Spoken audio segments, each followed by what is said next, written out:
अस्सलाम वालेकुम। आज काफ़ी दिन के बाद फॉर्म पे आना हुआ। कुछ सेहत के मामलात थे जिसकी वजह से रेस्ट पे था। अभी डॉक्टर ने अलाउ किया तो फॉर्म पे वापसी हो गई। अभी जो आगे फूड क्राइसिस आ रहा है और हम देखते हैं कि हर चीज़ की कीमतें बढ़ती चली जा रही हैं, तो गोश्त की ज़रूरत पूरा करने के लिए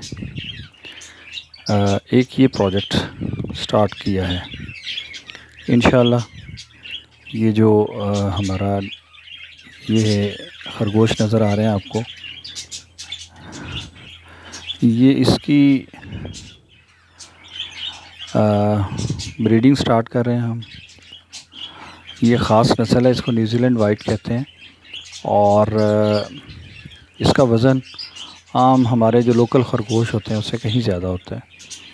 तो इसके मतलब जो इन्फॉर्मेशन है वो यही है कि जब ये बड़ा मैच्योर हो जाता है मेल, तो तकरीबन 4 साढ़े 4 किलो तक इसका वज़न हो जाता है। अगर इसको गोश्त के लिए हम इस्तेमाल करें तो ये रोज़ बढ़ती हुई जो महंगाई है उसमें हम उसके असरात से किसी हद तक महफूज रह सकते हैं कि जितना भी हम अपना मीट का पोर्शन है उसमें से कुछ पोर्शन इससे पूरा कर लें और बाकी ब्रायलर भी हो और दूसरा मीट या बीफ या मटन भी इस्तेमाल कर सकते हैं। अभी चंद माह से एक बीमारी आई जिसकी वजह से जो बीफ है उसमें उसकी सेल में पहले कमी आई और अब तो मेरा ख़्याल है गवर्नमेंट ने बैन कर दिया उसकी सेल।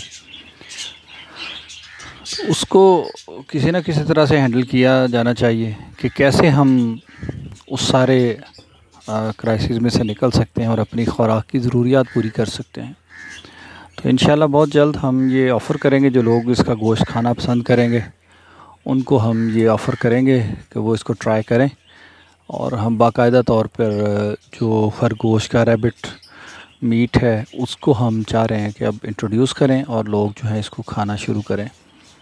तो देखिए इंशाल्लाह ये भी एक हिस्सा है हमारा राजपुर फार्म का, इसको स्टार्ट कर रहे हैं। तो इस पे भी देखिए और मज़ीद जब ये आगे फुल ग्रोन बड़े हो जाते हैं तो फिर आपको इनका वज़न भी बताएंगे कि कितना वज़न गेन किया इन्होंने। अस्सलाम वालेकुम।